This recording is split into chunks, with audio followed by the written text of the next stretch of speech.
Friends, मैं आप लोगों का इस चैनल के ऊपर स्वागत करता हूं। फ्रेंड्स, मैं जो पावर प्लांट से रिलेटेड जो क्वेश्चन बना रहा हूं, रिकॉर्ड कर रहा हूं, उसमें मैं ये अभी तीसरा वीडियो रिकॉर्ड कर रहा हूं। फर्स्ट वीडियो में मैंने जो फर्स्ट और सेकंड चैप्टर को लिया था, और सेकंड वीडियो में मैंने तीसरे चैप्टर तक कंप्लीट, जो हाइड्रो पावर प्लांट है, थर्मल पावर प्लांट था, उसे कंप्लीट कर लिया। ठीक है, आज मेरी ये कोशिश है कि इस वीडियो में मैं nuclear power plant and diesel power plant के जो क्वेश्चन पूछे गए अभी तक, उनको हम कंप्लीट कर लेते हैं। उसके बाद एक और वीडियो करेंगे, और इसका मैं प्ले लिस्ट एक बना रखा हूँ, जो पावर प्लांट के जितने भी यूथ कंपटीशन के बुक में है, और जितने क्वेश्चन है उसका मैंने एक अलग प्ले लिस्ट बनाया है। ठीक है, पावर प्लांट से तो आप डायरेक्टली, अगर आप बीच में देख रहे हैं ये वीडियो, तो पहले वाली वीडियो देखें और कंटिन्यू और पूरा देखने की कोशिश करें, क्योंकि अगर आप सफलता चाहते हो, तो मैं बोल रहा हूँ कि आपको 1 घंटे 2 घंटे में सफलता कभी मिलती नहीं है। आपको रात दिन मेहनत करना पड़ेगा, और कंटिन्यू आपको मेहनत करना पड़ेगा। ठीक है, ये ध्यान रखें। कम से कम आप 5 से 6 महीने अगर आप अपने लाइफ में पूरी तरह से डेडिकेटेड होकर, या आप जॉब के साथ भी तैयारी कर रहे हैं, तो कुछ न कुछ उसमें से टाइम निकाले, 2 से 3 घंटे 4 घंटे पर डे निकाले। ऐसा ना कि आप मतलब 10 दिन में एक बार निकाल रहे, तो ऐसा कुछ भी नहीं होने वाला है। पर डे आप निकाले और तैयारी करें, तो आप तभी सक्सेस हो सकते हैं, नहीं तो नहीं होने का कोई चांसेस नहीं है आपका। ठीक है, ये ध्यान दें आप। ठीक है, तो आइए अभी हम इस वीडियो को स्टार्ट करते हैं, ताकि हमारा ज्यादा टाइम ना वेस्ट हो। ठीक है, फर्स्ट क्वेश्चन हमारे पास है, in a nuclear power station using boiling water reactor, BWR water uses, boiling water reactor, ठीक है, का उपयोग करने वाले किसी परमाणु ऊर्जा स्टेशन में पानी का उपयोग किया जाता है।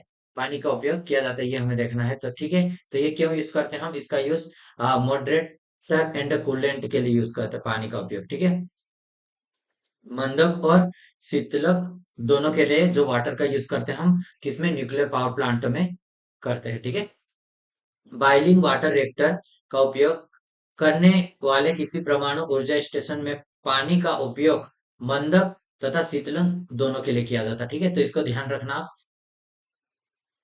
नेक्स्ट क्वेश्चन है, capital cost on a nuclear plant is, ठीक है, नाभिक संयंत्र की पूंजी लागत खालिस्तान होती है। ठीक है, पूंजी लागत खालिस्तान होती है, तो ये कैसी रहती है, हाई रहती है। कैसे, नाभिक की जो न्यूक्लियर पावर प्लांट की जो कैपिटल कास्ट है, जो स्टार्टिंग में बहुत ज्यादा इसमें कास्ट लगते हैं। ठीक है, नाभिक संयंत्र की पूंजी लागत बहुत उच्च होती है। नाभिक संयंत्र शक्ति केंद्र में मुख्य रूप से यूरेनियम का उपयोग करते हैं। यूरेनियम कौन सा है, ये 235 का है, और थोरियम रहता है जो 232 का रहता है, और प्लूटोनियम जो पीयू 239 ईंधन की भांति प्रयोग किया जाता है। 1 केजी यूरेनियम के विघटन से 25 गुणित 10 की घात 6 किलोवाट के तुल्य ऊष्मा उत्सर्जित होती है। ठीक है, 1 केजी में इतना उत्पन्न होती है। ठीक, और जिसे ऊर्जा में परिवर्तित कर लगभग 6.5 10 की घात 6 किलोवाट आवर ऊर्जा प्राप्त की जाती है। इसमें किलोवाट आवर इतनी ऊर्जा इसमें प्राप्त की जाती है। ठीक है, तो ये बहुत इंपॉर्टेंट क्वेश्चन है। नेक्स्ट क्वेश्चन है, in a nuclear power station moderator is use to, नाभिक के शक्ति संयंत्र में जो मंदक रहता है, मंदक का उपयोग करते हैं। तो क्यों करते हैं, इसमें हम देखो, मंदक का मॉडरेटर का यूज एक न्यूट्रॉन की गति को नियंत्रित करने के लिए, stop the chain reaction, observe neutron, और न्यूट्रॉन की गति कम करने में। ठीक है, तो क्या रहेगा इसमें, ऑब्जर्व, और क्या रहेगा, observe reduce the speed of neutrons रहेगी इसमें। ठीक है, क्या है डी वाला राइट आंसर। नाभिक के शक्ति प्लांट में मंदक का प्रयोग न्यूट्रॉनों की गति को, कैसे, स्पीड को कम करने के लिए यूज करते हैं, या फिर वो कोई इसमें ऑब्जर्व करते हैं और उसमें स्पीड कम हो जाती है। ठीक है, सबसे ज्यादा होता है। Which of the following material is use us moderator, इनमें से कौन सा पदार्थ मॉडरेटर मंदक के रूप में प्रयोग करते हैं। तो ये हमारा रहता ग्रेफाइट रहता है। ठीक है, कौन सा है, ग्रेफाइट रहेगा, जो कि इसमें रहेगा। रिएक्टर में मंदक के रूप में भारी जल, बेरिलियम या ग्रेफाइट का प्रयोग किया जाता है। मंदक रिएक्टर में न्यूट्रॉन की गति को धीमा करता है।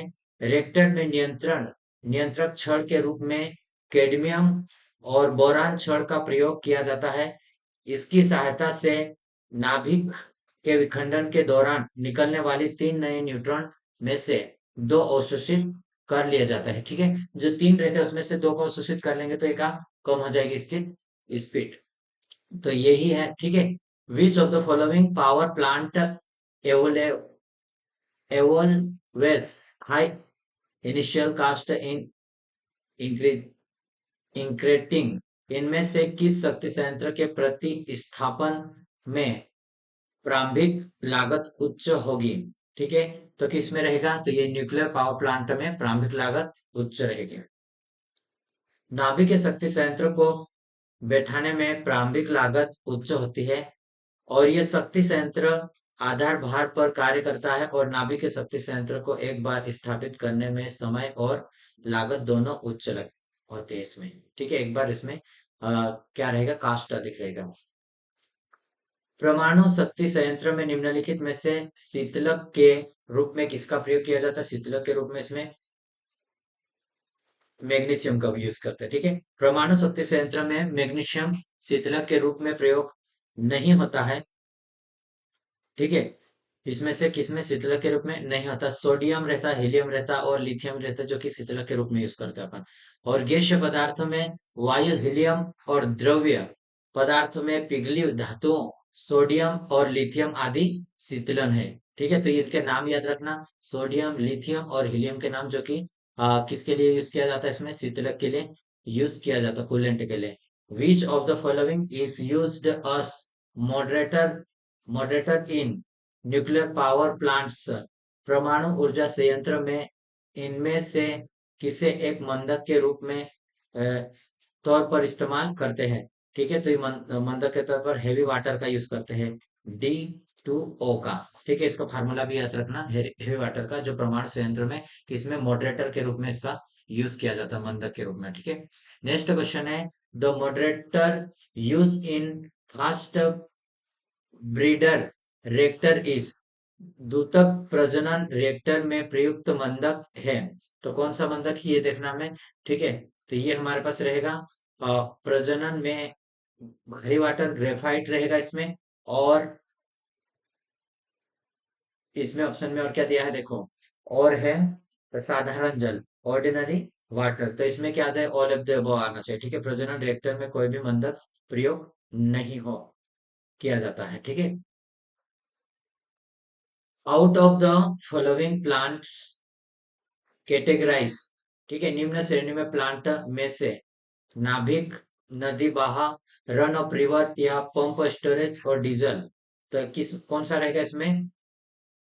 ये रहेगा हमारे पास। ठीक है, श्रेणी के प्लांट में ये किस में दिया है इसमें? तो न्यूक्लियर और रन ऑफ रिवर रहेगा। ठीक है, जो नाभिक या नदी आधार पर भार के लिए उपयोग किया जाता है, किस भार में इसका यूज करते हैं? बेस लोड रहता है, उसमें इसका यूज किया जाता है। मूल भार संयंत्र बेस लोड प्लांट, इस प्रकार के संयंत्र में विद्युत धारा सामान्य सामान्य भार वक्र के आधार पर केंद्रित रहता है। संयंत्र पर विद्युत भार का मान परिचालन की दूरी अवधि के लगभग एक समान बना रहता है। मूल भार संयंत्र अधिकतर उच्च क्षमता वाले बनाए जाते हैं। अफवाह नदी अपवाद नदी, रन ऑफ रिवर तथा संग्रह प्रकार के संयंत्र सामान्य मूल संयंत्र के रूप में, मूल भार संयंत्र के रूप में किया जाता है। Which of the following will produce the largest amount of energy? क्या बोला है? निम्न में से सबसे ज्यादा ऊर्जा का उत्पादन कौन करेगा? कौन करेगा ये बोल रहा है, सबसे ज्यादा ऊर्जा का उत्पादन। तो हमने क्या देखा? देखो, अगर पेट्रोल से भी कम रहेगा, लिथियम 1 किलो एंथ्रासाइट जलवन, मतलब ये क्या है? कोयला है। ठीक है, लकड़ी, और इसमें nuclear fusion of 1 kg, nuclear fusion 1 kg से हमने देखा था 3.6 10 की घात 6 किलोवाट आवर, इतने 1 kg में निकाल रहा। ठीक है, तो सबसे ज्यादा ये बार हमारा डी वाला रहेगा। ठीक है, कल्पकम, तारापुर और कोटा प्रसिद्ध है, तो ये किसके लिए प्रसिद्ध है? ये हमारा न्यूक्लियर पावर प्लांट से के लिए प्रसिद्ध है। ठीक है, परमाणु ऊर्जा संयंत्र कल्पकम, तारापुर और कोटा परमाणु ऊर्जा संयंत्र के लिए प्रसिद्ध है। नेक्स्ट है, निम्न में से कौन सा परमाणु ऊर्जा संयंत्र में एक उपजाऊ सामग्री के रूप में इस्तेमाल नहीं किया जाता है? उपजाऊ सामग्री के रूप में इस्तेमाल नहीं किया जाता, तो ये हमारे पास हो जाएगा, कौन सा आ जाएगा? PU10 पीयू हो जाएगा 239 परमाणु ऊर्जा संयंत्र में एक उपजाऊ सामग्री के रूप में इस्तेमाल नहीं किया जाता है, और परंतु U-238 यानी U-235 तथा U-232 परमाणु ऊर्जा संयंत्र में एक उपजाऊ सामग्री के रूप में प्रयोग किया जाता है। उपजाऊ सामग्री के रूप में प्रयोग किया जाता है। ठीक है। नेक्स्ट क्वेश्चन है, एक परमाणु ऊर्जा संयंत्र में उपयोग किए जाने वाले कूलेंट कूलेंट परमाणु ऊर्जा संयंत्र में उपयोग किए जाने वाले कूलेंट में को क्या होना चाहिए? इसमें हम देखते हैं उच्च उष्मा चालकता होनी चाहिए, तो नहीं। असंक्षारणीय होना चाहिए, तो नहीं। नमी के संपर्क में आने पर ऑक्साइड बनाना चाहिए, ऑक्साइड बनाना चाहिए, तो ये हमारे पास रहेगा तीसरा। ठीक है। नमी के संपर्क में आने पर ऑक्साइड ये बना, एक परमाणु ऊर्जा संयंत्र में उपयोग किए जाने वाले कूलेंट में नमी के संपर्क में आने पर क्या बनाना चाहिए? ऑक्साइड बनाना चाहिए। ठीक है। अब हम नेक्स्ट क्वेश्चन को देखते हैं। इसमें the first nuclear power plant was build in India which place, मतलब इस भारत में प्रथम नाभिक शक्ति प्लांट किस स्थान पर बनाया था? तो ये है तारापुर में। ठीक है। कहाँ पर? तारापुर में बनाया गया था। नेक्स्ट है, which one is not a commonly use coolant for fast breeder reactor. ठीक है। तीव्र ब्रीडर रेक्टर के लिए कौन सा कूलेंट सामान्य प्रयोग नहीं किया जाता है? प्रयोग नहीं किया जाता, तो ये हमारे पास हो जाएगा वाटर। ठीक है। कौन सा? वाटर। तीव्र ब्रीडर रेक्टर के लिए जब कूलेंट सामान्य जल कूलेंट सामान्य प्रयोग नहीं किया जाता, अ, द्रव्य धातु हीलियम या कार्बन डाई ऑक्साइड का प्रयोग किया जाता है, जहाँ की मतलब तीव्र मतलब बहुत ज्यादा जल्दी अपने को क्या करना है, इसको कम करना है कूलेंट करने के लिए। ठीक है। ये थे न्यूक्लियर से रिलेटेड जितने भी क्वेश्चन थे, 15 क्वेश्चन थे इंपॉर्टेंट, जिन्हें हमने करा। अब हम देखेंगे इसके डीजल इंजन से रिलेटेड। ठीक है। डीजल इंजन रिलेटेड हम क्वेश्चन को करते हैं, तो इसको देखते हैं। ठीक है। इसको भी हम पूरा करने की कोशिश करेंगे। The range of horse power of diesel locomotive is, क्या है? डीजल लोकोमोटिव में खाली स्थान हॉर्स पावर की सीमा होती है, तो ये हमारे पास कौन सी रहेगी? तो ये हमारे पास हो जाएगी बी वाली। डीजल लोकोमोटिव में 1500 से 2500 हॉर्स पावर की सीमा होती है, और यह प्रणाली प्राय छोटे मार्ग पर ही प्रयोग की जाती है। कैसे? छोटे मार्गों पर प्रयोग की जाती है।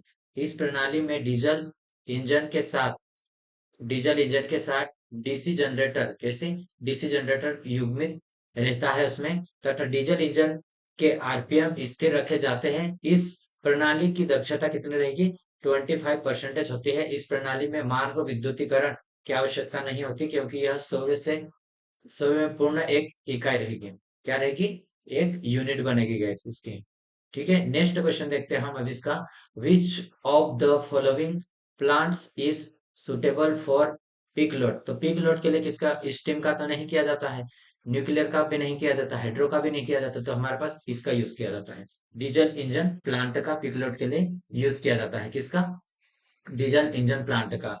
शीर्ष भार बोलते हैं जिसे हम। ठीक है। डीजल शक्ति संयंत्र का उपयोग किया जाता है, जबकि भाप शक्ति संयंत्र और नाभिकीय शक्ति संयंत्र तथा जल शक्ति संयंत्र आदि बस आधार भार पर कार्य करने वाले शक्ति संयंत्र है। डीजल शक्ति संयंत्र का उपयोग सबसे ज्यादा माल जहाज आदि में बहुलता से किया जाता है।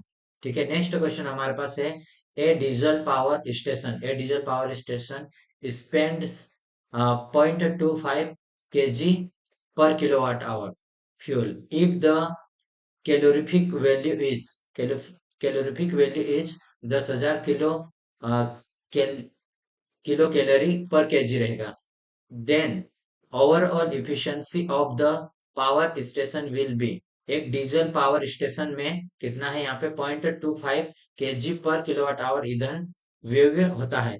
यदि ईंधन का उष्मीयमान 10,000 कैलोरी पर केजी है, तो पावर स्टेशन की होगी कुल दक्षता देखना है हमें। ठीक है। तो ये हमारे पास कौन सा रहेगा? पावर स्टेशन की 32 रहेगी। ओवरऑल इफिशियंसी इसकी रहती है 34.4 रहेगा इसमें, ठीक है, 34 रहेगी, ठीक। तो ये हमें याद रखना, इसको एक न्यूमेरिकल है ये, कैसी रहेगी इसको आप निकालना सीख जाना कि ओवरऑल एफिशिएंसी बराबर रहता है इलेक्ट्रिकल आउटपुट रहेगा और हीट कंजप्शन, ठीक है। तो ये हमारे पास 860 किलो कैलोरी है और हीट कंजम्पशन कितना है, ये हमारे पास किलो कैलोरी में कन्वर्ट करा। तो अपन ने क्या करा, 0.25 से इसमें गुना करा हमने, और उसके बाद हमने क्या करा, इसमें 2500 किलो कैलोरी आया, ठीक है। ओवरऑल इफिशियंसी के लिए हमने कितना था, आउटपुट इतना है हमारे पास, ठीक है, 860 एंड जो किलो कैलोरी ये हमारे पास 2500 ये आ रहे, ठीक है। दो जीरो से दो जीरो तो ये कट गए, 25 से इसको काटेंगे तो ये हमारे पास 34.4 आ जाएगा, ठीक है। कितना आ रहा है, 34.4 हमारे पास ये आ रहा है। तो आप देख सकते हैं इसमें एक क्या दिया, एक डीजल पावर स्टेशन में 2.4 पर केजी किलोवाट आवर ईंधन व्यय होता है, और यदि ईंधन का उसमें मान कितना है, 10,000 किलो कैलोरी पर केजी में है, तो पावर स्टेशन की कुल दक्षता हमें निकालना है, ठीक है। तो ये हम इसको कर सकते हैं इजीली, हम इसको निकाल पाएंगे, ज्यादा कुछ टॉप नहीं है, केवल आप इसको याद रखना और इसको कन्वर्ट करने में ये ध्यान देना, ठीक है, बाकी कुछ भी नहीं इसमें।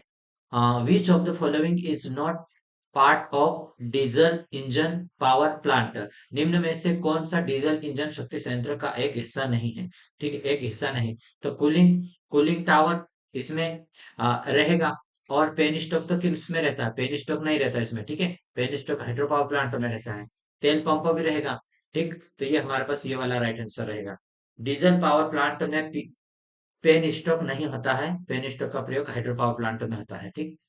नेक्स्ट क्वेश्चन हमारे पास देखो, which of them is peak load station, इनमें से पीक लोड स्टेशन कौन है, पीक लोड स्टेशन, ठीक है, small capacity thermal power plant diesel station, तो ये पीक लोड के लिए डीजल का यूज करते हैं, ठीक है। और रन ऑफ रिवर, तो ये हमारे पास बी वाला राइट आंसर रहेगा, ठीक है। क्या है, बेस लोड स्टेशन सामान्य न्यूनतम लोड की एक निश्चित मात्रा जो पावर प्लांट से सदैव संबंध रहती है, उसे मूल लोड या आधार लोड कहते हैं। इसके लिए thermal power plant, hydro power plant and nuclear power plant का प्रयोग किया जाता है बेस लोड के लिए, ठीक है। और पीक लोड के लिए निर्धारित समय अवधि में परिवर्तित लोड के निम्नतम मान को पीक लोड कहते हैं। पीक लोड के वहन के लिए diesel station small capacity thermal power plant का भी बना के रखते हैं, और उसके बाद रन ऑफ रिवर इत्यादि प्लांट का उपयोग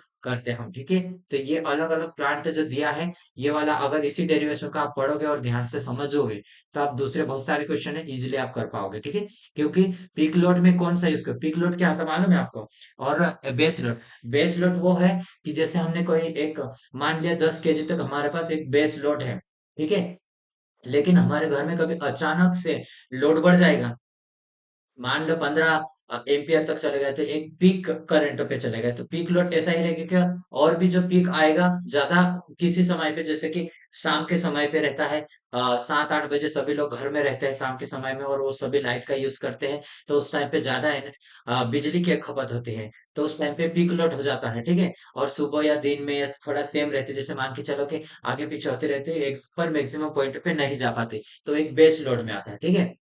तो ये अलग अलग है, पावर प्लांट का यूज करते पिगलोट में और इसमें, तो आप इसको भी ध्यान रखना, ठीक है। In a nuclear reactor chain reaction is controlled by, nuclear reactor में श्रृंखला रिएक्शन को किसके द्वारा नियंत्रित किया जाता है, तो ये किसके द्वारा नियंत्रित, कैडमियम छड़ के द्वारा इसको नियंत्रित किया जाता है, ठीक है। किसके द्वारा, नियंत्रण छड़ के साधारण कैडमियम या बोरान के बनाए जाते हैं। इसमें कंट्रोल रोड का को ऊपर नीचे करके नाभिकीय प्रक्रिया की दर को नियंत्रित किया जाता है, ठीक है, नाभिकीय प्रक्रिया की दर को नियंत्रित किया जाता है, ठीक है। आप देखते हैं इसमें हम गैस टरबाइन शक्ति संयंत्र के बारे में, ठीक है, गैस टरबाइन पावर प्लांट के बारे में देखते हैं, इसके भी 2-4 क्वेश्चन रहेंगे, ज्यादा रहेंगे। Working fuelled in A gas turbine plant is generally compressed in dash dash compressor, gas turbine संयंत्र में कार्यात्मक द्रव्य का खाली स्थान में संपीड़न किया जाता है, तो ये किस में किया जाता है संपीड़न, रोटरी मल्टी स्टेज में किया जाता है, रोटरी डी वाला। गैस टरबाइन संयंत्र कार्यात्मक द्रव्य को घूर्णीय बहु स्टेज में संपीड़ित किया जाता है। ठीक है। Capital cost of a gas turbine plant is than that of a steam power plant of same capacity. Gas turbine plant की कैपिटल कास्ट समान क्षमता वाले स्टीम प्लांट के समान क्षमता वाले के कम होगी। ठीक है। गैस टरबाइन प्लांट की कैपेसिटी कास्ट क्षमता स्टीम पावर प्लांट से कम रहेगी इसमें। ठीक है। तो ये ध्यान रखना। और compressor use in gas turbine is, gas turbine में इस्तेमाल किया जाने वाले कंप्रेसर के है, तो ये हमें देखना है इसमें कौन सा रहेगा। देखो कंप्रेसर क्या रहेगा इसमें, मल्टी स्टेज एक्सोल फ्लो कंप्रेसर रहेगा। मल्टी स्टेज अक्षीय प्रवाह कंप्रेसर का यूज करते हैं। ठीक है। गैस टरबाइन में प्रयोग किया जाने वाला जो कंप्रेसर रहता है मल्टी स्टेज अक्षीय प्रवाह, ठीक है, एक्सुअल फ्लो कंप्रेसर का यूज कर रहे हैं। ठीक है। which of the negative grid voltage for a given plate potential at which ionization of the gas starts, किसी दिए गए प्लेट पोटेंशियल का नेगेटिव ग्रिड वोल्टेज क्या होता है जिस पर गैस आयनीकरण शुरू होता है, गैस आयनीकरण शुरू होता है। ठीक है। तो ये कौन सा रहेगा, प्लेट पोटेंशियल का नेगेटिव ग्रिड वोल्टेज वह क्रिटिकल ग्रिड वोल्टेज है जिस पर गैस आयनीकरण शुरू होता है। ठीक है। गैस आयनीकरण शुरू होता है इसमें। तो नेक्स्ट क्वेश्चन देखते हैं अब हम। A gas turbine power plant is best suited for, gas turbine power plant किसमें सर्वाधिक उपयोग रहता है, तो ये हमारा पीक लोड पे रहेगा। किसमें, पीक लोड पे सबसे ज्यादा रहेगा। गैस टरबाइन शक्ति प्लांट सर्वाधिक सीकर भार के लिए उपयोग रहता है, पीक लोड के लिए गैस टरबाइन भी। ठीक है। डीजल पावर प्लांट भी रहेगा। समय समय भार शक्ति संयंत्र डीजल शक्ति संयंत्र के साथ विद्युत शक्ति की पूर्ति के लिए उपयोग किया जाता है ये। ठीक है। अब हम combine working of power plant से रिलेटेड क्वेश्चन नेक्स्ट वीडियो में देखेंगे। अभी हमने इससे इसमें 2 चैप्टर के देख लिए, तो आप इसको न्यूक्लियर और डीजल पावर प्लांट और गैस टरबाइन का देखा हमने इसमें, और इसके वीडियो जितने क्वेश्चन थे हमारे उसमें इसी वीडियो में हमने कर लिया। और पहले 2 वीडियो मैंने रिकॉर्डेड कर दिया हूँ पावर प्लांट से, और एक ही वीडियो नेक्स्ट बनेगा। जहां तक कि मुझे ख्याल है एक ही में हो जाएगा, पूरे चैप्टर कंप्लीट हो जाएंगे, क्योंकि कम कम पूछे गए हैं। जैसे diversity factor, maximum demand factor वगैरह, इससे रिलेटेड इसमें क्वेश्चन आएंगे। तो इसको भी मैं अगले वीडियो में करवा लूंगा। तो आप वीडियो आपको पसंद आता अवश्य इसको लाइक करें, सब्सक्राइब करें, और आप मेरी हेल्प करें, ताकि मेरा आपके अगर आप कमेंट भी करते हैं तो मुझे अच्छा लगता है कि आपने कमेंट किया है, आप इसकी तैयारी कर रहे हैं। ऐसा लगता है कि हाँ, कि कुछ मेरी वीडियो को देख रहे हैं और किसी का मतलब इस वीडियो को बनाने से मदद हो रही है, ये मुझे एक अंदर से सेटिस्फेक्शन मिलता है। तो मैं आपसे एक रिक्वेस्ट करूंगा कि आप भले सब्सक्राइब करो लाइक करो ना, लेकिन आप कमेंट बॉक्स में बताएं कि सर हम इसकी तैयारी कर रहे हैं। और आ, अगर आपको ये वीडियो में से हेल्पफुल होता है तो इसके बारे में भी आप बता सकते हैं, और कुछ इसमें चेंजेस करना चाहते हैं, कभी मैं गलत पढ़ा देता उसका भी आप मुझे बता सकते हैं, क्योंकि मैं ऐसा नहीं हूं कि मुझे सब की सब आता है। ठीक है। मैं भी एक मतलब सीखते रहता हूँ, पढ़ते रहता हूँ और पढ़ाते रहता हूँ, ये चीजें हैं। तो आप मुझे बता सकते हैं इसमें कुछ भी ऐसा नहीं कि मैं गलत पढ़ा रहा हूँ तो आप मतलब बताने से ऐसा नहीं कि सर की वो रहेगा, ऐसा कुछ भी नहीं है। आप मुझे बता सकते हैं, मैं आपके छोटे भाई के समान ही रहूँ। ठीक है। तो वीडियो देखने के लिए धन्यवाद, और अब हम नेक्स्ट वीडियो में मिलेंगे। तब तक के लिए आप स्वयं का ख्याल रखना। ठीक है। और अपनी तैयारी को कंटिन्यू करें। ठीक है।